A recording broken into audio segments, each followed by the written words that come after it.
Hello বন্ধুরা, e-learning YouTube চ্যানেলে তোমাদের আরো একটি নতুন ভিডিওতে স্বাগত। আজকের এই ভিডিওটি বিশেষ গুরুত্বপূর্ণ হতে চলেছে তোমাদের জন্য, বিশেষ করে তোমরা যারা ওয়েস্ট বেঙ্গল স্কুল সার্ভিস কমিশনের গ্রুপ সি এবং গ্রুপ ডি পদে আবেদন করবে তোমাদের জন্য।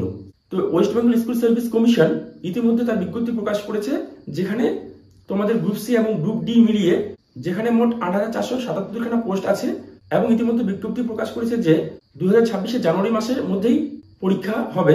তো হাতে সময় খুব কম, মাত্র এই 3 মাসের মধ্যে তোমাদের পরীক্ষা, যার জন্য সবাই জোর কদমে প্রস্তুতি শুরু করে দাও। এবং তার সাথে সাথে প্রথমেই যে বিষয়গুলো আমাদের নজরে থাকা দরকার, সঠিক পদ্ধতিতে পরীক্ষার ফর্ম ফিল আপ করা, সিলেবাস এবং মার্কস ডিস্ট্রিবিউশন, এই সমস্ত বিষয় জানা। তো চলো কিভাবে আমরা পরীক্ষার ফর্ম ফিল আপ করবো, কারা কারা আবেদনের যোগ্য, আবেদনের ফি কত, কাস্ট ক্যাটাগরি কি হবে, যাদের ওবিসি সার্টিফিকেট আছে তোমাদের রিভ্যালিডেশন করতে হবে কিনা, সেই সমস্ত তথ্য আমরা এই ভিডিওর মাধ্যমে তোমাদের সমস্ত কিছু তুলে ধরবো এক এক করে। এবং যেটি গুরুত্বপূর্ণ বিষয়, ফটো এবং সিগনেচার আপলোড এবং কাস্ট ক্যাটাগরি আপডেট, তার সাথে থাকছে রিজিয়ন, কোন রিজনে আবেদন করলে কত পদসংখ্যা আছে, এই সমস্ত বিষয় আমরা এই ভিডিওর মাধ্যমে জানতে পারবো এবং আবেদনের সমস্ত প্রসেস স্টেপ বাই স্টেপ এখানে দেখে নেব। তো West Bengal school service commission তার বিজ্ঞপ্তিতে জানিয়েছে যে ৮,৪৭৭ খানা পোস্ট গ্রুপ সি এবং গ্রুপ ডির জন্য শূন্যপদ আছে, যেখানে আমরা মাধ্যমিক পাস যোগ্যতায় গ্রুপ সি এবং ক্লাস 8 পাস যোগ্যতায় গ্রুপ ডির জন্য আবেদন করতে পারবো। প্রার্থীর বয়স হতে হবে 18 থেকে 40 বছরের মধ্যে। এছাড়া আমরা এসসি এসটি ওবিসি আলাদা আলাদা রিজার্ভেশন কোটার জন্য বয়সে ছাড় পাবো। এবং ফি, এখানে আমরা এসসি এসটি যারা আছি আবেদনের ফি 150 টাকা, এবং ওবিসি এবং জেনারেলদের জন্য ফি 400 টাকা। গ্রুপ সি এবং গ্রুপ ডি আলাদা আলাদা করে দুটোর জন্যই আলাদা আলাদা ভাবে পেমেন্ট করতে হবে। আমরা একটি অ্যাপ্লিকেশন নাম্বার জেনারেট করব, রেজিস্ট্রেশন প্রক্রিয়া একটাই হবে, সেখানে আমরা গ্রুপ সি এবং গ্রুপ ডি আলাদা আলাদা করে পেমেন্ট করলেই আমাদের দুটো অ্যাপ্লাই একসাথে সম্পন্ন হবে। এখানে মার্কস বিভাজনগুলো আমরা একটু দেখে নেই। যেমন গ্রুপ সি এর বেলায় লিখিত পরীক্ষা হবে 60 নম্বরে, একাডেমিক স্কোর 10 নাম্বার, অভিজ্ঞতা থাকবে 5 নাম্বার এবং ইন্টারভিউর জন্য থাকবে 10 নাম্বার। গ্রুপ সি এর কম্পিউটার টাইপিং টেস্ট থাকবে, সেটা হচ্ছে 15 নম্বর। টোটাল 100 নম্বরের মধ্যে পরীক্ষা হবে। এবং গ্রুপ ডি এর বেলায় লিখিত পরীক্ষা হবে 40 নম্বরে, অভিজ্ঞতা থাকবে 5 নম্বর এবং ইন্টারভিউ হবে 5 নম্বরে। এইভাবে কিন্তু মার্কস ডিস্ট্রিবিউশন থাকবে। এবং গ্রুপ সি তে মোট শূন্যপদ 2,989টি এবং গ্রুপ ডি তে মোট শূন্যপদ 5,488টি, সব মিলিয়ে মোট শূন্যপদ 8,477 খানা। এই শূন্যপদে আবেদনের জন্য তোমরা খুব তাড়াতাড়ি আবেদন প্রক্রিয়া সেরে নাও এবং জোর কদমে প্রস্তুতি শুরু করে দাও। এই আবেদন প্রক্রিয়া কিন্তু শুরু হয়ে গেছে। এই আবেদন প্রক্রিয়া চলবে 2025 ডিসেম্বরের 3 তারিখ পর্যন্ত। তো আমরা বিভিন্ন কারণে, কোনো সময় সার্ভার জনিত সমস্যার কারণে কিংবা WBSSC পোর্টালে বিভিন্ন আপডেট থাকার কারণে মাঝামাঝি কিন্তু সার্ভারের সমস্যা দেখা দিচ্ছে। বিগত দুদিন আগে SLST 11-12 এর রেজাল্ট প্রকাশ হওয়ার কারণে কিন্তু দুদিন একটু সার্ভারের সমস্যা থাকায় এখন আবার আবেদন প্রক্রিয়া সঠিকভাবে চলছে। তো চলো আমরা কিভাবে সঠিকভাবে আবেদন করব, ফটো সিগনেচার কিভাবে সঠিক পদ্ধতিতে আপলোড করব, এবং কাস্ট ক্যাটাগরি কিভাবে বসাবো, এবং যারা ওবিসি আছে, ওবিসি এ এবং ওবিসি বি, যদি কোনো চেঞ্জ হয়ে থাকে ক্যাটাগরি, সেটা কিভাবে করব, এই সমস্ত সঠিক পদ্ধতিতে কোন রিজিয়ন দিলে ভালো হবে, সমস্ত প্রসেস স্টেপ বাই স্টেপ আমরা এবার স্ক্রিনে দেখি সঠিক প্রসেসে আবেদন করার। তো চলো অন স্ক্রিন একজনের আবেদন করিয়ে দেখিয়ে দেই। তো প্রথমে আবেদন করার জন্য আমরা গুগল ক্রোম কিংবা ফায়ারফক্স একটি ব্রাউজার ইউজ করব। সেখানে আমরা ওয়েস্ট বেঙ্গল স্কুল সার্ভিস কমিশনের অফিসিয়াল ওয়েবসাইটে চলে যাব, WBSSC। ক্লিক করলে এরকম একটি ইন্টারফেস চলে আসবে, যেখানে প্রথমেই the West Bengal school service commission, এখানে ক্লিক করব। দেখো একদম পুরোপুরি অফিসিয়াল ওয়েবসাইট আমাদের হাতে চলে এসেছে। এখানে আমরা ক্লিক করব, লগ ইন রেজিস্ট্রেশন দেওয়া আছে, অ্যাপ্লাই নাও। এই অ্যাপ্লাই নাও ক্লিক করলাম। One time registration for candidate basic information. তো আমরা গ্রুপ সি এবং গ্রুপ ডি দুটি পদেই যদি আবেদন করি, তো দুটোতেই ক্লিক করব। যদি মনে হয় যে একটি পরে করব, একটি এখন করব, তবুও আমরা কিন্তু যেহেতু একই রেজিস্ট্রেশনে হয়ে যাবে গ্রুপ সি এবং গ্রুপ ডি, তাই আমরা দুটোতেই ক্লিক করে রাখবো। Name of the candidate as per school living certificate, এখানে নাম বসাবো। তারপরে স্টেপে দেখো এখানে ফাদার্স নেম, মাদার্স নেম, এখানে বাবার নাম বসাবো। তারপরে দেখো এখানে দেওয়া আছে ক্যাটাগরি, এখানে কাস্ট ক্যাটাগরি বসাবো। এখানে অবশ্যই মনে রাখতে হবে যারা ওবিসি প্রার্থী, সেখানে কিন্তু ওবিসি এ, ওবিসি বি, নতুন অ্যামেন্ডমেন্ট অনুসারে যদি কাস্ট চেঞ্জ হয়, কাস্ট ক্যাটাগরি চেঞ্জ হয়, সেক্ষেত্রে কিন্তু নতুন যে ক্যাটাগরি হবে সেটা বসাতে হবে। বসালাম। এখানে কাস্ট সার্টিফিকেট নাম্বার, আমরা ডিজিটাল নাম্বার এখানে বসাবো। এবার সাব ক্যাটাগরি, যদি ওবিসি হয় সেক্ষেত্রে কিন্তু সাব ক্যাটাগরি বসাতে হবে। এসসি হলে সাব ক্যাটাগরি বসানোর প্রয়োজন হবে না। তো আমরা এখানে সাব ক্যাটাগরি বসিয়ে দেবো। জেন্ডার, এবার ইমেল অ্যাড্রেস, এখানে আমরা বৈধ একটি ইমেল আইডি বসাবো, অর্থাৎ কিনা এই ইমেল আইডিতে আমাদের পরবর্তী সময়ে ওটিপি ভেরিফিকেশন হবে। মোবাইল নাম্বার, এখানে মোবাইল নাম্বার বসিয়ে দেবো। মোবাইল নাম্বার অবশ্যই বৈধ মোবাইল নাম্বার বসাবো, অর্থাৎ এখানেও আমরা কিন্তু মোবাইলে ওটিপি পাবো এবং ভেরিফিকেশন করাতে হবে। ডেট অফ বার্থ বসিয়ে দিলাম, রিলিজিয়ান এবং অ্যাড্রেস, নিজের অ্যাড্রেস এখানে বসিয়ে দেবো, ভিলেজ পোস্ট যার যেটা আছে। পাসওয়ার্ড, এখানে আমরা নিজের থেকে একটা পাসওয়ার্ড সেট করব, যেটা আমাদের মনে রাখতে হবে পরবর্তীতে লগ ইন করার জন্য। পাসওয়ার্ডের জায়গা অবশ্যই মিনিমাম 8টা ক্যারেক্টার হতে হবে, যেখানে অন্ততপক্ষে একটা ক্যাপিটাল, একটা স্মল লেটার এবং একটা নিউমেরিক স্পেশাল ক্যারেক্টার থাকা বাধ্যতামূলক। রেজিস্টার বাটনে ক্লিক করলে আমাদের সামনে এরকম একটি রেজিস্ট্রেশন আইডি চলে আসবে, সেটাকে আমরা সেভ করে রাখবো অথবা আমরা ইমেলেও পেয়ে যাব। এবার দেখো এখানে ড্যাশবোর্ডে 6টা স্টেপ দেখাচ্ছে। প্রথম স্টেপে বলছে ফটো এবং সিগনেচার আপলোড করার জন্য, দ্বিতীয় স্টেপে ইমেল ভেরিফিকেশন, তৃতীয় স্টেপে মোবাইল ভেরিফিকেশন, 4 নাম্বার স্টেপে প্রোফাইলটা কমপ্লিট করতে হবে এবং 5 নম্বরে পুরো অ্যাপ্লিকেশন প্রসেসটা কমপ্লিট করতে হবে এবং তারপরে পেমেন্ট করলে সমস্ত আবেদন প্রক্রিয়া সম্পন্ন হবে। তো চলো কিভাবে পুরো স্টেপটি করব আমরা দেখে নিই। ফটো, এখানে ফটো বলছে ফটো এবং সিগনেচার একসাথে আপলোড করার জন্য, এবং ফটোতে অবশ্যই আমরা হোয়াইট ব্যাকগ্রাউন্ড ইউজ করব।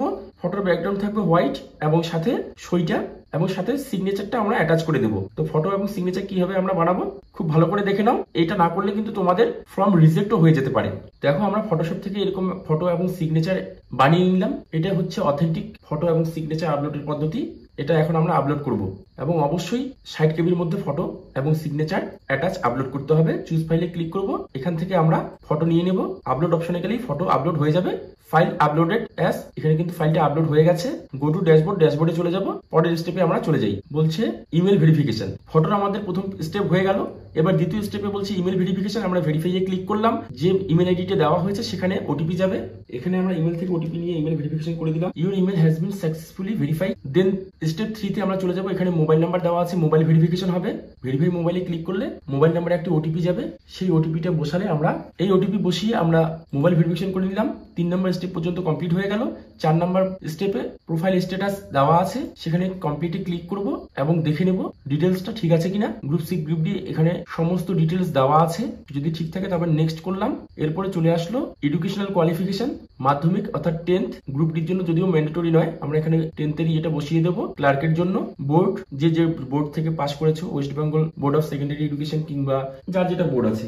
ফুল মার্কস অর্থাৎ কত নম্বরের মধ্যে পরীক্ষা হয়েছে, অবটেইন মার্কস কত পেয়েছি এবং পাসিং ইয়ার, এখানে পাসিং ইয়ার বসিয়ে দিলাম। বসিয়ে দেওয়ার পরে নেক্সট করলাম। রিভিউ ইউর প্রোফাইল, এখানে কিন্তু ফটো আপলোড সাকসেসফুল হয়ে গেছে। সার্ভারের সমস্যার কারণে এখানে ফটো শো করাচ্ছে না। আমরা আর একবার ডিটেলস চেক করার পরে চেক বক্সে ক্লিয়ার করলাম এবং I clearly that all information provided is accurate and complete। Check বক্সে ক্লিক করার পর সাবমিট প্রোফাইল ফর্ম ক্লিক করলাম। করার সাথে সাথে কিন্তু এখানে প্রোফাইলটা সাবমিট হয়ে গেল। Your profile has been submit successfully. Back to হোমে চলে গেলাম। এবার 5 নম্বর স্টেপে চলে গেলাম অ্যাপ্লিকেশন কমপ্লিট করার জন্য। ক্লিক করলেই অ্যাপ্লিকেশন ফাইনালাইজ করতে হবে। সমস্ত ডিটেলস ফাইনালাইজ করে নিলাম। অ্যাপ্লিকেশন ডিটেলস, এখান থেকে আমরা name of the post, group D, group C যেটাতে অ্যাপ্লাই করব সেখানে ক্লিক করব। দেন বলছে do you want to avail of age relaxation, অর্থাৎ এখানে 18 থেকে 40 বছরের মধ্যে যে ক্রাইটেরিয়া, যদি 40 পেরিয়ে যায় তাহলে কাস্ট ক্যাটাগরিতে অর্থাৎ সংরক্ষিত আসনে যে বয়সে ছাড় পাওয়া যাবে, সেজন্য এখানে আমরা চেক বক্সে ক্লিক করব। যদি বয়সের মধ্যে থেকে 18 থেকে 40 তাহলে এই চেক বক্সটি ছেড়ে দেব। দ্বিতীয় নম্বর বলছে are you working, have you work as non teaching staff, অর্থাৎ বিগত দিনে কোনো সরকারি প্রতিষ্ঠানে নন টিচিং স্টাফ হিসেবে কর্মরত কিনা, যদি হয় তাহলে টিক দেবো, যদি না হয় তাহলে এটা ছেড়ে দেবো। যেহেতু প্রার্থী এখানে কর্মরত না তাই ছেড়ে দিলাম। তারপরে বলছে মিডিয়াম অফ ইনস্ট্রাকশন, এখানে যার যেটা মিডিয়াম হবে সিলেক্ট করব। The above language studied in, এখানে যতদূর শিক্ষাগত যোগ্যতা টিক দিয়ে দেবো। অ্যাপ্লাইড রিজিয়ন, এখানে যার যেটা রিজিয়নে আবেদন করার, এখানে যে যেটা রিজিয়নে আবেদন করবে সেখানে ক্লিক করব। তো প্রার্থী যেহেতু জলপাইগুড়ি রিজিয়নে আবেদন করবে, নর্দার্ন রিজন পাবো আমরা এখানে, এবং এখানে প্রেফার্ড ভেন্যু ডিস্ট্রিক্ট জলপাইগুড়ি এবং প্রেফার্ড ভেন্যু এরিয়া, এখানে সাব ডিভিশন আকারে যে দুটো দেওয়া আছে জলপাইগুড়ি সদর এবং মালবাজার, এখানে যার যেটা পছন্দ সেখানে ক্লিক করলাম। জলপাইগুড়ি সদর, সাবমিট অ্যাপ্লিকেশনে ক্লিক করলেই your application form has been submitted successfully. এইভাবে পুরো প্রসেসটি করিয়ে নেব। তারপরে ব্যাক টু হোম, এখানে দেখো আমরা গ্রুপ সি এর জন্য আবেদন করলাম। অ্যাপ্লিকেশন স্ট্যাটাস নট কমপ্লিটেড, অর্থাৎ কিনা আমাদের এখনো পেমেন্ট সাকসেসফুল হয়নি জন্য এখান থেকে আমরা একবার অ্যাপ্লিকেশন ফর্মটি চেক করে নেব সব ঠিক আছে কিনা। যদি সমস্ত তথ্য ঠিকঠাক থাকে তবে পে নাও অপশনে গিয়ে পে করব, এবং যদি গ্রুপ ডিতে আবেদন করি আরেকবার এখানে অ্যাপ্লাই নাও ক্লিক করব। সেম প্রসেসে post name group D year of passing. এখানে কিন্তু একটু গুরুত্বপূর্ণ বিষয় ইয়ার অফ পাসিং। এই জায়গাটা নিয়ে অনেকেই আমাকে কমেন্ট করছে, দাদা ইয়ার অফ পাসিং 8-এ কি বসাবো। তো এখানে যেহেতু ইয়ার অফ পাসিং 8 বলেছে, তো আমাদের হাতে যদি মার্কশিট না থেকে থাকে, আমরা যেখানে পড়াশোনা করেছি সেই স্কুলে গিয়ে অ্যাপ্লিকেশন দিলে কিন্তু আমরা 8 পাসের মার্কশিট সার্টিফিকেট সব পেয়ে যাব, যদি হাতে না থেকে থাকে বা হারিয়ে যায়। এবার অ্যাপ্লাই সাথে সাথে যদি আমরা মার্কশিট সার্টিফিকেট না হাতে থাকে, তাহলে আমরা কিভাবে বুঝবো যে 8 কত সালে পাস। নর্মালি একাডেমিক সেশন জানুয়ারি থেকে শুরু হয় এবং ডিসেম্বরে শেষ হয়। ক্লাস 1 থেকে 9 পর্যন্ত ওয়েস্ট বেঙ্গল বোর্ডের, এবং ক্লাস 10-এ গেলেই কিন্তু একাডেমিক সেশন জানুয়ারিতে শুরু হয় এবং পরের বছর মার্চ এপ্রিলে গিয়ে শেষ হয়। তো মাধ্যমিক যদি 2025-এ পাস করা থাকে, তো মাধ্যমিক যদি 2022-এ পাস করা থাকে, তাহলে সেই হিসাবে কিন্তু ক্লাস 8 2019 সাল হবে। কেননা 8 2019-এ জানুয়ারিতে অ্যাডমিশন এবং ডিসেম্বরে শেষ। ক্লাস 9 2020 জানুয়ারিতে অ্যাডমিশন, 2020 ডিসেম্বরে শেষ, এবং ক্লাস 10 2021-এ জানুয়ারিতে অ্যাডমিশন হলেও কিন্তু পরীক্ষা এবং কমপ্লিট হতে হতে 2022-এর এপ্রিল মাসে রেজাল্ট হয়। তাই কিন্তু এখানে ঠিক ক্লাস 8 মাধ্যমিক পাশে 3 বছর আগে হবে, এই হিসাব করে কিন্তু আমরা নিখুঁতভাবে এটা দেব। এবার ক্লাস 8 কোন স্কুল থেকে পাস সেটা এখানে বসাবো। আবার সেম ভাবে বলছে, do you want to avail for age relaxation, are you working, have you work as non teaching staff বসাবো। মিডিয়াম অফ ইনস্ট্রাকশন বসালাম। আবার ঠিক একইভাবে রিজিয়ন বসিয়ে, ডিস্ট্রিক্ট বসিয়ে আমরা গ্রুপ ডি এর অ্যাপ্লাইটাও একই রেজিস্ট্রেশন থেকে সাবমিট করব। এবং এইভাবে আমরা পে নাও অপশনে ক্লিক করে বিল ডেস্ক, দুটো পেমেন্ট অপশন আছে, একটাতে সিলেক্ট করে আমরা কিন্তু প্রসিড উইথ বিল ডেস্ক করে, এখানে যেহেতু ওবিসি 400 টাকা, এসসি এবং এসটি হলে 150 টাকা, এটা আমরা এইভাবে পেমেন্ট করে দেবো। কিউআর কোড দিয়ে, ডেবিট কার্ড, ক্রেডিট কার্ড দিয়ে, নেট ব্যাংকিং, ইউপিআই অথবা কিউআর কোডের মাধ্যমে কিন্তু পেমেন্ট করা যাবে। পেমেন্ট করলেই আমরা সমস্ত আবেদন প্রক্রিয়া সম্পন্ন হবে এবং ঠিক এইরকম একটা অ্যাপ্লিকেশন পেয়ে যাব। তো এইভাবে পুরো প্রক্রিয়াটি আমরা সম্পন্ন করব এবং নিখুঁতভাবে আবেদন করার জন্য তোমরা এই ভিডিওটি ভালোভাবে দেখে নিয়ে আবেদন করবে। আশা করি ভিডিওটি দেখার পরে তোমাদের আবেদন পদ্ধতিতে আর কোনো কনফিউশন থাকবে না। প্রত্যেকে নিশ্চয়ই খুব ভালোভাবে বুঝে গেছো এবং তোমরা আবেদন করার সময় ভিডিওটি আরেকবার ভালো করে দেখে নেবে, যাতে কোনো মিস্টেক না হয়। তোমরা যদি ভুল করো তাহলে কিন্তু তোমাদের ফর্ম বাতিল হয়ে যাবে। আপনাদের এই জব রিলেটেড ভিডিওগুলো যদি ভালো লেগে থাকে, তাহলে অবশ্যই ভিডিওটিতে লাইক করবেন এবং কমেন্ট করে জানাবেন কোথাও কোনো সমস্যা থাকলে, এবং চ্যানেলটিকে অবশ্যই সাবস্ক্রাইব করে রাখবেন পরবর্তীতে এরকম বিভিন্ন আপডেট পাওয়ার জন্য। অতি দ্রুত ভিডিওটি দেখার জন্য অসংখ্য ধন্যবাদ।